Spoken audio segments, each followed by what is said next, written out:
کہتے ہیں کہ ایک عورت بہت خوبصورت تھی جب کا اس کا خاوند بہت بدصورت اور رنگ کا کالا تھا۔ بہرحال زندگی گزر رہی تھی۔ نیک معاشرے میں زندگیاں گزر جایا کرتی ہیں۔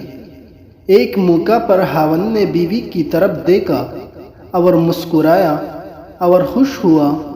بیوی دیکھ کر کہنے لگی، ہم دونوں جنتی ہیں۔ خاوند نے پوچھا کہ آپ کو کیسے پتہ چلا؟ بیوی نے کہا، جب آپ مجھے دیکھتے ہیں تو خوش ہوتے ہیں اور اللہ کا شکر ادا کرتے ہیں، اور جب میں آپ کو دیکھتی ہوں تو صبر کرتی ہوں۔ شریعت کا حکم ہے کہ صبر اور شکر کرنے والے دونوں جنتی ہیں۔